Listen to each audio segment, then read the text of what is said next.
Amen. Well, let's go to Matthew chapter 24.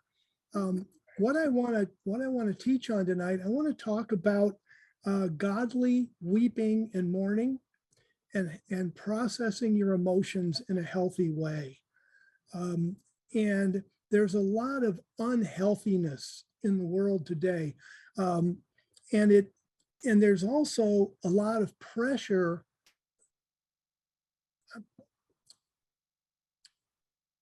I guess I can express this personally, what I'm feeling. I've never felt so badly about our country and what's going on in it. I mean, weird stuff like 80 people descending on a store and within 2 minutes stealing $250,000 worth of stuff and just disappearing. I mean, where did you even find so many evil people? I mean, I look at you guys, I'm like, there's so many good people on the planet, yet somehow or other the army of the adversary is just terrible. And some of the things that are going on in our country, the failure of say district attorneys to prosecute people, the laws that governors make up, that and the president makes up, that are absolutely against the laws of God. You know, Matthew chapter 24 has an interesting statement in verse 12, and the statement is, because of the increase in lawlessness, the love of many will grow cold. Now, the irony there is that there will be an increase in lawlessness. That's part of the prophecy. So now it's our decision whether we let that make our love grow cold or not. We have to hit this straight on. We have to hit it honestly. We have to know what's coming. We have to be aware of it. And it shows up in so many different places. My drive to work is only 1.2 miles, and yet it's unbelievable how many times some car pulls out in front of me or runs a stop sign in front of me, or or bicyclists that think they absolutely own the road and cut right in front of you and cause you to slam. It's like, you've got to be kidding me. Does anybody have any social awareness? And the answer is Christians should. And furthermore, this should be like a disease. It should spread. We should be nice to people in such a manner. Sometimes you got to point it out to them. Hey, I was nice to you. Pass it on. That we want to spread this. Lawlessness will increase. And this is, and there's depths to this. One is lawlessness, like people stealing and that kind of thing. Another is people ignoring the law of God. I don't care if you're the president of the United States and your word is law. God, you didn't create the heavens and the earth. If anybody makes a law that is against God's law, it's lawless. We people, we're pretty small and insignificant in the scheme of things. We're going to live 100 years, maybe, if you really, really, really live a long time, 115 or 120. God's eternal. The earth's been around for, the earth that we know has been around for 6,000 years. I mean, so 100 years isn't that big a deal. We're pretty small and insignificant. We can't even keep ourselves from getting sick. We certainly can't keep ourselves from dying. So we need to understand that God is the one that makes the laws, and laws that disagree with God's laws are lawless. And when there's a lot of lawlessness, and then and not only that, but frailty. Then, I mean, this COVID stuff and the people that are dying of COVID, and then like Mina, you mentioned, the death of your friend just this week, and other, there's other people as well. And I'm sure you guys are aware of some of the Christians, even within the faith community, that we would be aware of, who have passed away recently. And how do we handle those emotions? How do we process them in a godly manner? One of the so many times we learn by observing. And one of the things that's really sad about our American culture is, with the invention of the TV set, we had to figure out how to make entire lives go by in an hour. You figure the average TV thing is an hour. sometimes you get into a movie and it's 2 hours. But if you think about it, because I've in processing this about weeping and mourning, obviously there's a lot of things to weep over. We don't just weep over somebody's death, for example. There's all kinds of things that we could weep over, be sad over. And when we watch TV, I was trying to think of an illustration for what am I seeing here? When you watch a TV show, like if you watch Law and Order, somebody always dies within the first 2 or 3 minutes. That's, it's a structured thing. It's kind of like a soap opera, A, B, C, D, you move right through. So somebody dies, then they accuse the wrong guy, then they rumble around a while, then they accuse the right guy, then the right guy defends himself in court. Sometimes they win, sometimes they lose. It's completely modeled, but somebody dies. And what happens? People move on in 3 minutes, 5 minutes. Some people weep for a whole 20 minutes. And it reminded me, I thought, God, where have I seen this before? And it reminded me of some of the National Geographic programs I've seen where you're watching a herd of wildebeest on the Serengeti. And a lion, goes out and chases a wildebeest, and all of the wildebeest are scrambling and running around like crazy and not knowing what to do. And the lion finally gets one of them and knocks it down and kills it and begins to eat on it. And then all the other wildebeest kind of go, oh, and then they go back to eating. And the whole thing is taken 3 minutes. The wildebeests are right back to life as normal. Let's go back and eat grass again. And I thought that's what happens with TV shows. There's no model for somebody just died. This is going to hurt. This is going to cause a lot of confusion.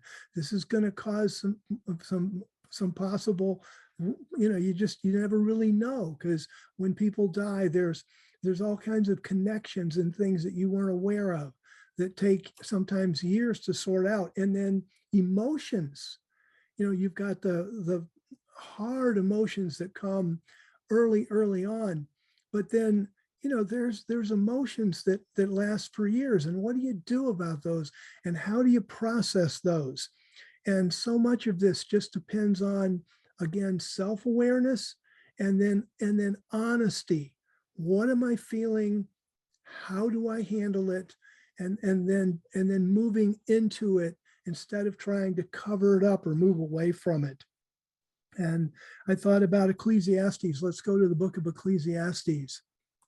And in Ecclesiastes chapter 3, the scripture is very honest with us here. And it says in verse 1, for everything there is a season and a time for every matter under heaven.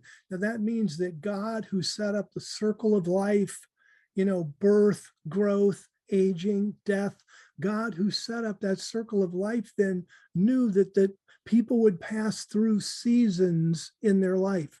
And so he says, for everything, there's a season and a time for every matter under heaven. And then he goes through a bunch of different stuff. Verse 4, and he says, a time to weep and a time to laugh, a time to mourn and a time to dance. And there is a time to weep and there is a time to mourn. And we've got to be aware of that. One of the things that I find so interesting about this verse is that when God created us as emotional creatures, a lot of times those emotions don't make sense. So for example, you can have, and I've experienced this, and maybe you have a good friend or somebody you're close to die, and you're in a deep state of sorrow. And then you remember a funny, wonderful time you had with them, and you just start laughing and you're so lighthearted. And it's like, oh my gosh, that was so funny. And then you go right back into a deep period of sorrow. And it's so interesting how the human emotion is unpredictable. We can't always determine what we're going to be feeling, what stimuli or whatever is going to kick up what emotion. And that's why it's so important that we're honest. What are we feeling? How do we deal with it? And that it's important that we're honest with that. Now, as I look through the Bible, one of the things that I think that Jesus Christ models for us is emotional honesty. And a good teaching could be done just on the emotional honesty of Jesus Christ, because there were times when he was angered. There were times when he rejoiced with his disciples. There were times when he wept. Let's go to John chapter 11. John chapter 11 was a particularly tough time. And I think that John chapter 11 models for us how, and I'm just going to go back and start in, let's just start in verse 1, because what we see here is Jesus Christ models expressing his emotion, knowing what his emotion is, and then dealing with life in spite of what he's feeling. So we look at John chapter 11, verse 1. Now a certain man was sick, Lazarus of Bethany, the village of Mary and her sister Martha. And then it talks about who Mary was. And then verse 4, but when Jesus heard it, he said, this sickness is not ending in death, but is to the glory of God, so that the Son of God will be glorified by it. So Jesus already had a revelation that he was going to be raising Lazarus from the dead. Verse 5, now Jesus loved Martha and his sister and Lazarus. Verse 6, so when he heard that he was sick, he stayed 2 more days in the place where he was. And where he was east of the Jordan River, in what we know as the territory run by Herod Antipas, the territory known as Perea. So Jesus Christ is over in the Transjordan. He's in Perea. He hears that Lazarus is sick, and he loved Mary, Martha, and Lazarus, and he stayed 2 more days. Now, it doesn't tell us here what Jesus felt emotionally, but it would have been incredibly difficult, because he loved Mary, he loved Martha, he loved Lazarus, and he knew that Lazarus was going to die, and he knew that Mary and Martha weren't going to understand that, and he knew that it was going to be really hard on them, because what he knows is that he can't go and get Lazarus up immediately. Now, you can read my commentary on this, or I've got a teaching on this as well. But what was believed in the culture was that when a person dies, their soul, their spirit, their essence, whatever you want to call it, hung around the dead body for 3 days, waiting to get back in. And there were times when people supposedly died. Remember, they didn't have all the instruments that we have today, that then after a few hours or whatever period of time, sometimes maybe many hours, they would wake up and come back to life. But they never died in the first place. They were just in a deep coma or deep state of unconsciousness or whatever it was. And so Jesus knew that that he had to show that a person could be dead for 3 days and then get life and be the same person. And that's why he had to wait on raising Lazarus. So anyway, finally, after a couple days, then Jesus goes to Bethany. Verse 17, when he came, he found that Lazarus, had been in the tomb 4 days already. So then, verse 20, Martha, when she heard that Jesus was coming, went and met him, but Mary remained seated in the house. By the way, this Mary Martha thing, we need to bail Martha out here a minute, because I've heard a number of teachings. I heard one actually quite recently by a guy who taught the Mary and Martha record, where Jesus was in the house, and it was Mary was sitting at Jesus's feet, and Martha was serving. And Jesus said, Martha, you're worried and troubled about many things. And so there was an overarching kind of teaching that, Mary was doing the right thing, and Martha, she's just worried and she's bothered, and, and she can't get her life together. But Mary has figured out how to sit at the seat of Jesus. There are times when that works. And there are people with contemplative personalities who need more time alone, need more time in reflection. Mary was one of those, and there are people who are doers, and Martha was one of those. Well, so yeah, when Jesus shows up and he's in her house. Mary is going to sit at his feet and listen. Martha's running around serving. Maybe that wasn't exactly the best at that particular time.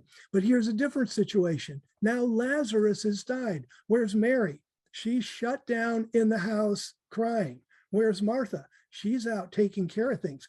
Who gets to hear Jesus say, I am the resurrection of the life and the life? Not Mary, but Martha.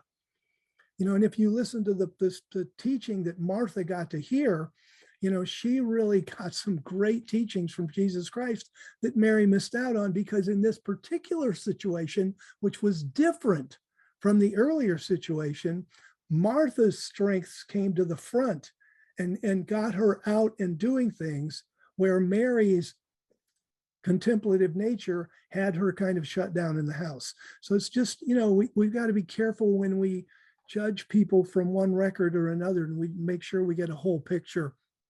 So anyway, when Martha heard that Jesus was coming, he went out to meet him. Mary, I'm in verse 20, remained in the house.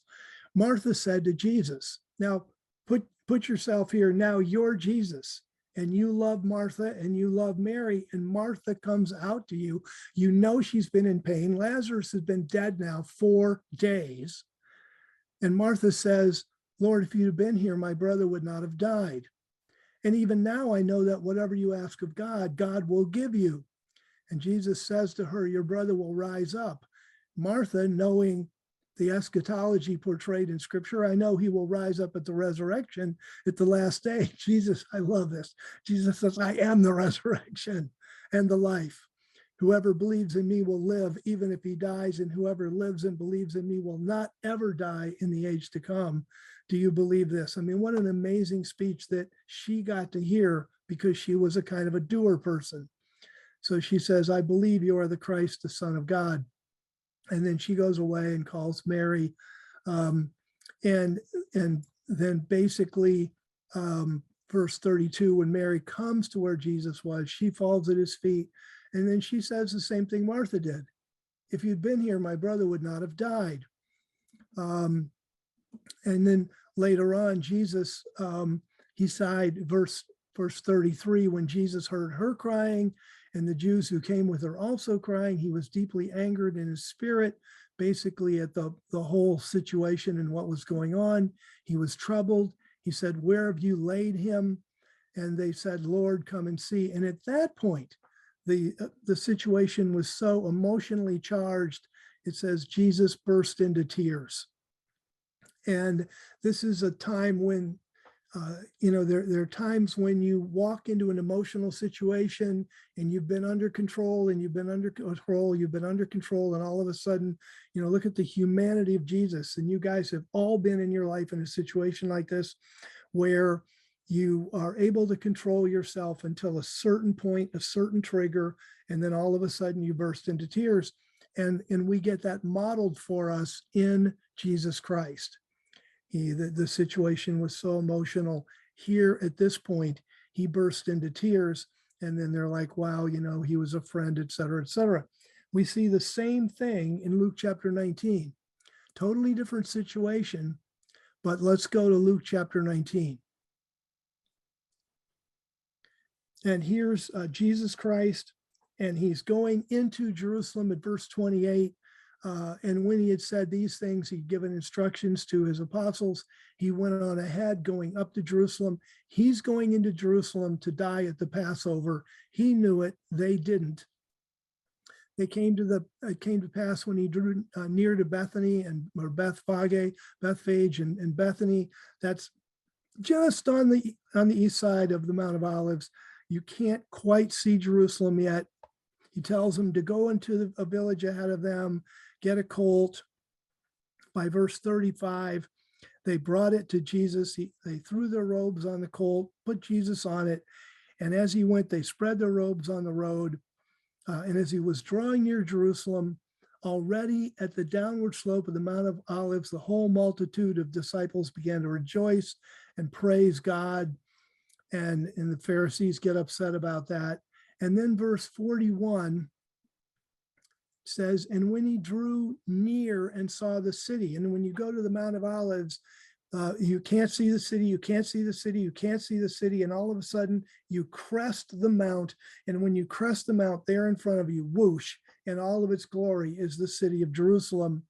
And Jesus Christ knew what he was doing, knew where he was going, knew what he was facing, goes, and when he's kind of holding things together, and then he sees the city in verse 41, and it says he burst into tears over it.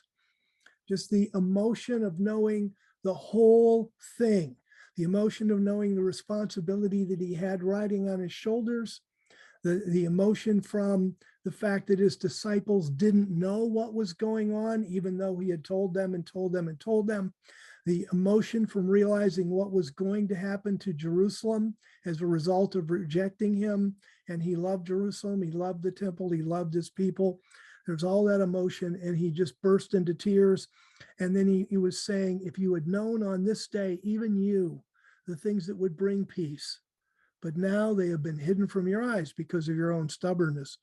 Verse 43, for the days will come upon you when your enemies will set up a barricade around you and surround you and hem you on every side. This is also prophesied in Zechariah. Verse 44, and will dash you to the ground and your children within you, and they will not leave in you one stone standing upon another, because you did not know the time of your visitation, meaning you didn't know the time that I was here. But here's Jesus, and he's openly expressing those emotions, and you don't see him worried about, oh, wow, I'm really sorry, I didn't mean to cry in front of you guys. He's dealing honestly with life and healthily processing this. Let's go to Romans chapter 12. Romans chapter 12 has a very interesting piece here in Romans chapter 12, verse 15. It says, rejoice with those who are rejoicing, cry with those who are crying. And the word translated cry here can be cry, mourn, weep, wail. It's got a large semantic range. So some versions might say, oh, wail with those who are wailing, weep with those who are weeping, something like that. So basically mourn with those who are mourning. It's expressing the outward expression of loss or expected loss. And you're expressing that emotion. Cry with those who are crying.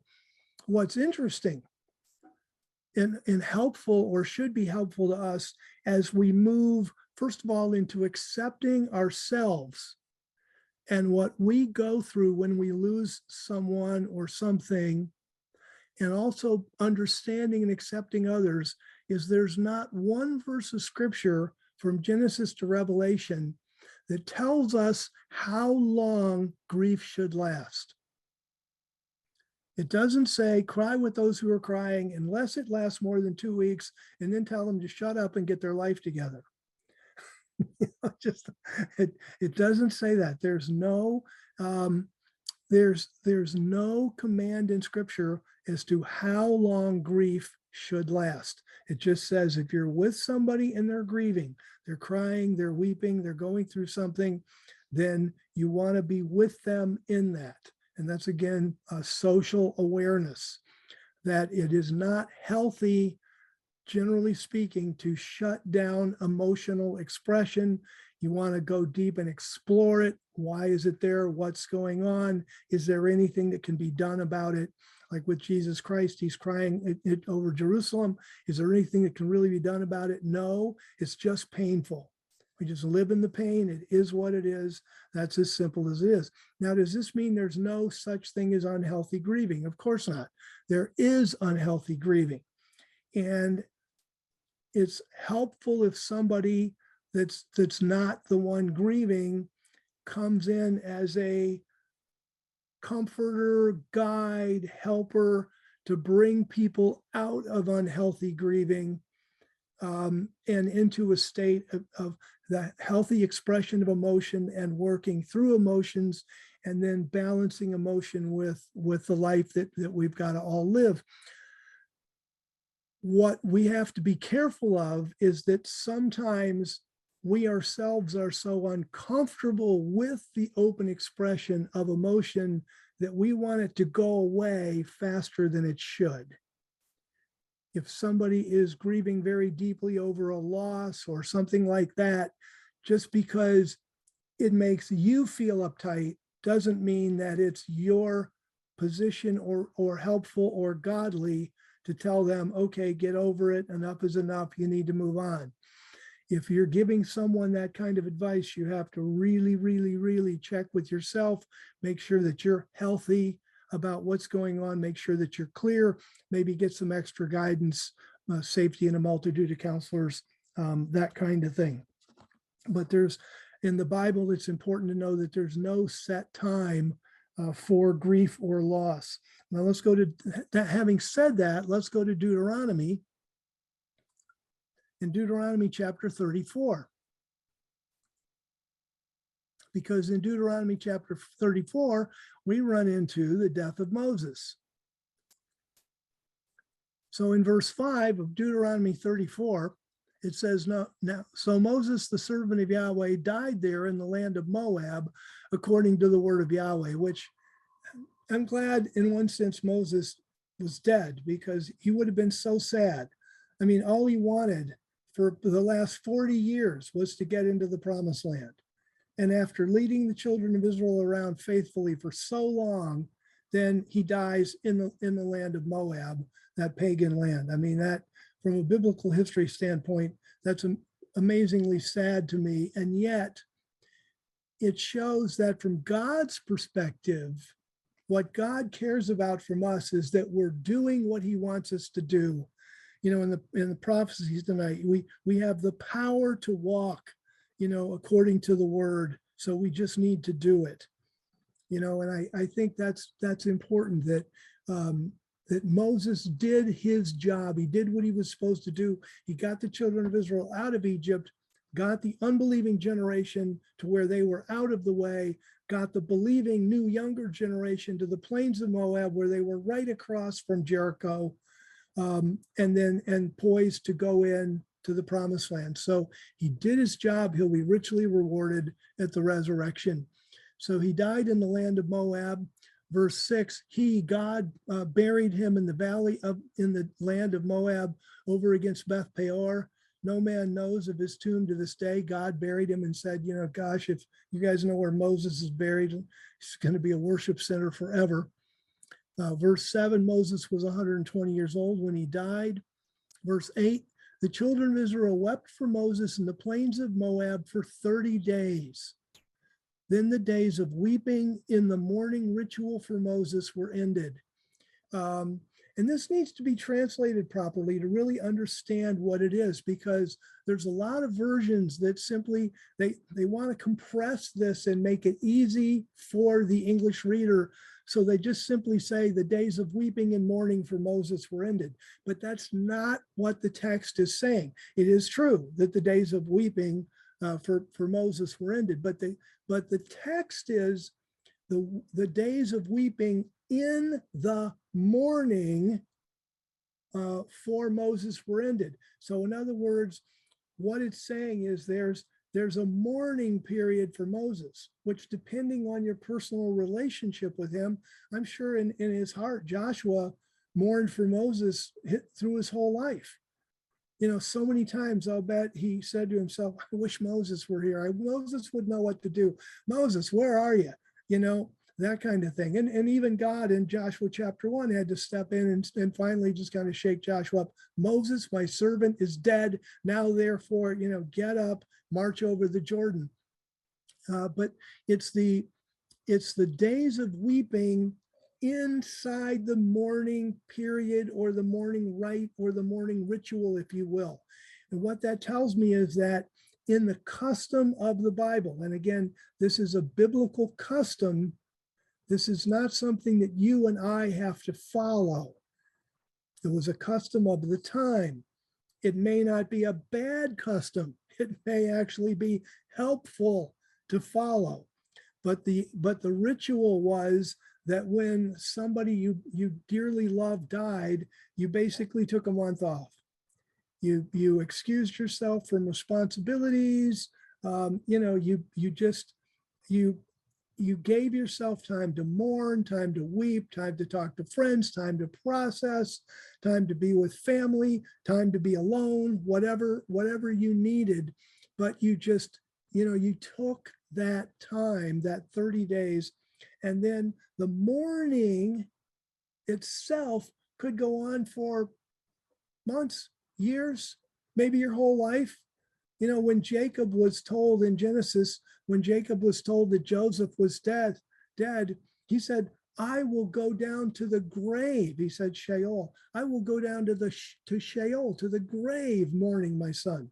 Jacob just said, I'm never going to stop mourning Joseph. But he had to be functional, and he was functional. I mean, he ended up going into Egypt and doing all this other stuff. So there's the period that you allow yourself to get your life together. And then there's the fact that you don't beat yourself up for feeling bad. And the feeling bad, like Ecclesiastes says, a time to mourn and a time to laugh, and the grief, like I say, can come in waves. Now, let's go to Aaron. Let's go to Numbers chapter 20. But I want to give you another example of this,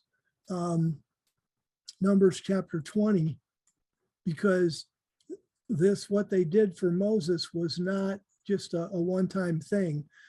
There are other people that get this. Let's see, Numbers 20, 29. Yeah, the death of Aaron. So let's see. So yeah, it's verse 29. Sorry. When all the congregation saw that Aaron had breathed his last, the whole house of Israel wept for Aaron for 30 days. So there's your 30 days again. I want to show you one other thing too while we're at it, and that's Deuteronomy 21:13. So let's go to Deuteronomy 21:13, because this is the same kind of thing in a totally different circumstance. So Deuteronomy 21, this is about when Israel went out to war and captured or conquered another city. There's not another city, another nation, whatever. In verse 10, this is the revelation of God to the Israelites. When you go out to battle against your enemies, and Yahweh your God delivers them into your hands, and you take them away captive, and you see among the captives a beautiful woman, and you desire her, and would take her for yourself as a wife, then you are to bring her home into the midst of your household, and she must shave her head and trim her nails. She is to take off the clothing of her captivity from off her, meaning that whatever she was wearing as part of her native culture, she takes that off to put on the Israelite clothing, must remain in your house and weep for her mother, her father, and her mother a full month. And after that, you may go into her and be her husband, and she will be your wife. And I thought, as I read this and was studying this, this is God being so respectful, and that this would be part of the law, because that some of these men, they go off to battle and they're killing some people, and they kill a father and all this, and then they see this beautiful young girl, because obviously she'd be a wife otherwise, so she'd probably be fairly young, 13, 14, 15, something like that. And they say, oh boy, I'd like to have her, so as a captive. So they grab her, God says, hey, hands off. She's still a human being. Okay, you're going to marry her, take her as a wife, but you can't touch her for 30 days. Let her mourn, let her process her losses for a month before you put your paws on her. And I thought this was so respectful and so godly of God to demand that this would be the way that captives that, from a conquered city would be treated. And again, and it points to the fact that there needs to be a processing time. Let's go to 1 Samuel chapter 1.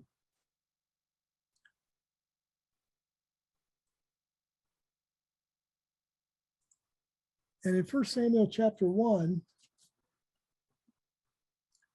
we run into Hannah. And Hannah was being basically, well, she was being provoked and teased and basically bullied by her husband's other wife, Peninnah. So if we go to verse 6 of 1 Samuel chapter 1.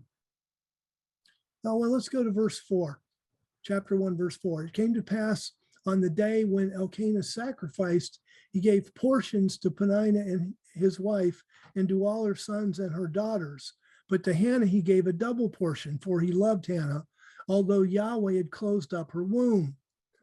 And her rival, and I like how they call Peninnah her rival here, because, you know, obviously Peninnah was a rival, excuse me, to Hannah. Her rival used to provoke her with provocations. In other words, greatly provoke her in order to irritate her. So Peninnah was not a godly woman. I mean, she was not compassionate at all. Instead, she was trying hard to make Hannah's life miserable because Yahweh had closed up her womb. It happened year after year. As often as she went up to the house of Yahweh, she provoked her. So Hannah wept and would not eat. Now here's a situation where Hannah is weeping. And how long is she weeping? She's weeping as long as there's a problem. And this is part of life. You know, sometimes we feel empty and sad just as a part of life because our life is broken. And that's what's going on here. And so we've got an interesting situation. You've got Hannah weeping because she's in a bad situation and she's in it for a long time. You have someone around her who's cruel and who is causing the problem. And then you have another part of the problem here, verse 8. So Elkanah, her husband, said to her, Hannah, why are you weeping? And then interestingly enough, one of the things as I thought about the scripture saying, weep with those who weep, that if we are weeping, if we're in a difficult situation, there's two kinds of people. We want people that come alongside us that are helpful, they're compassionate, they're empathetic. We need to be aware that there can be people who come along beside us who are not helpful. You know, like the people that tell you to stop crying and get over it and get your life back together. But we just need to be aware that in our pain and grief, there can be and often will be people who will come in. We've got to, even though we're in pain ourselves, we've got to be able to sort who it is that's healthy to be around, who it is that's really going to be helpful in the situation. Because there are people like Peninnah, whether they want to or not, all they are is unhelpful. And then you've got the other side of the coin, which is the people like Elkanah, who again doesn't mean to be unhelpful, but honestly, he's clueless. And you have people who are emotionally clueless. And Elkanah says to her, Hannah, why are you weeping? Why are you not eating? Why is your heart sad? And then he makes this really stupid statement. Am I not better to you than 10 sons? And of course, the answer to that is, no, you're not. Get lost. Everybody knows husbands aren't better than sons, type of thing in that culture. I mean, my gracious. And so you have, and Hannah here has got to deal with nobody pulling alongside her who's empathetic, and two people that are pulling alongside her, one who's clueless and one who's cruel. And when we're in a tough situation, we've got to realize that that's the situation too. And so when Romans 12 is telling us, weep with those that weep, we want to come in alongside as educated helpers, empathetic and genuine caregivers who knows what's going on. And the I think there's other examples of healthily processing emotion. I'd like to go to Jeremiah chapter 8. And in Jeremiah chapter 8, verse 18, and I thought this was a very powerful verse. Jeremiah's got a lot in it We're going to look just a second about Lamentations, but Jeremiah's got a lot in it about emotion and dealing with emotion and what you're feeling.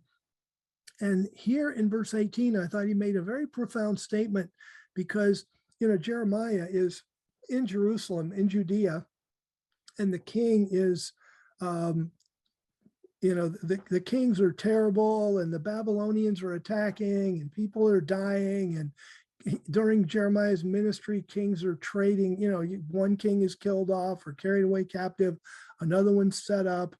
Jeremiah himself is finally chained by Nebuchadnezzar's army, but then he's discovered by the captain of the guard and released, but then he's captured again by rebellious Judeans and taken to Egypt, where it's believed that he died.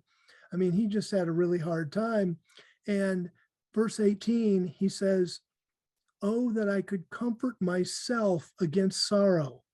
My heart is faint within me." And that's a very interesting thing because we can deal with our emotion ourselves, and we can comfort ourselves to a certain degree by getting a mental grasp of the situation, what we can help, what we can't, what we can change, what we can't, that kind of thing. But the true depth of sorrow is generally outside of ourselves. Somebody else has died, somebody else has made a mistake, somebody else has caused a problem.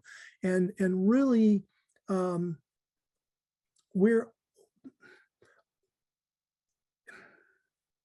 can't just wish that stuff away. If you're going to deal with emotions healthily, then you've just got to say, well, yeah, I'm sad because look at this and look at this and look at that.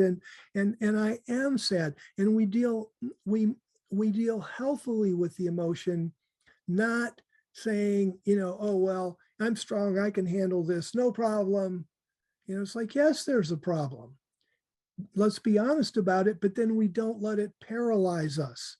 We need to learn how to be functional in the midst of the emotional pain. Again, take some time off after a big emotional whap, like these guys that took 30 days off for Moses, Aaron, and many others. But then as we healthily process emotion, we recognize the pain and we move through things. And here's Jeremiah, and I wish I could comfort myself against sorrow, but there was so much stuff going on. It's like, what you've really got to do is recognize the sorrow and still be functional in the midst of it. And then chapter 9, verse 1, if you look at Jeremiah 9, verse 1, oh that my head were waters and my eyes a fountain of tears, that I might weep day and night over the slain of the daughter of my people. The daughter of my people is an idiom meaning basically my people.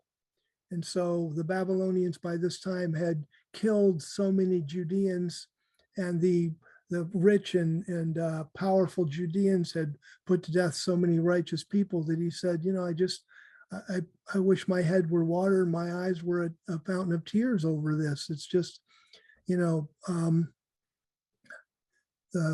then verse 2, I wish I could get away from this. He said, oh, that I had in the wilderness a lodging place for traveling men, so that I might leave my people and go from them.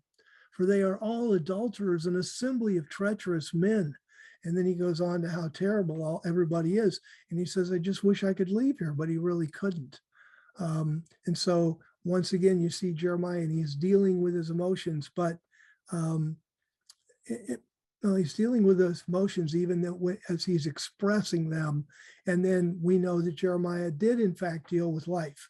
He did continue to complete his prophetic ministry. Let's go to the book of Lamentations. And the book of Lamentations it speaks for itself. The word Lamentations comes from lament.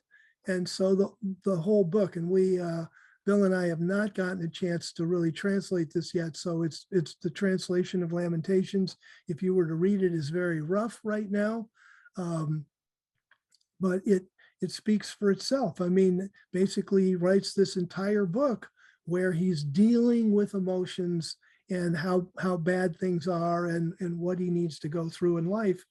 And again, just healthy, healthily recognizing the emotion, dealing with the emotion, and then functioning in life in spite of the emotion, not allowing the emotion to completely cripple him or shut him down.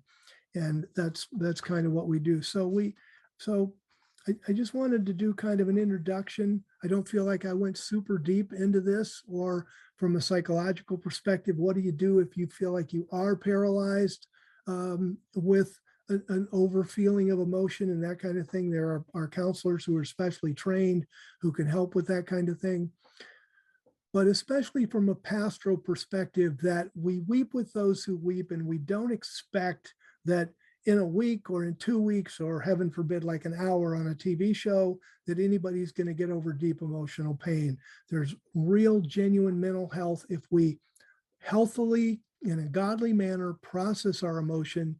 And if we try to shut down our emotion because we don't want to feel the pain, it always leaks out somewhere else, some kind of health issue or mental issue or something else. So if we have an idea of how to approach this and how to weep with those that weep and laugh with those that laugh, we will do much better in our lives. And thank you for your attention tonight.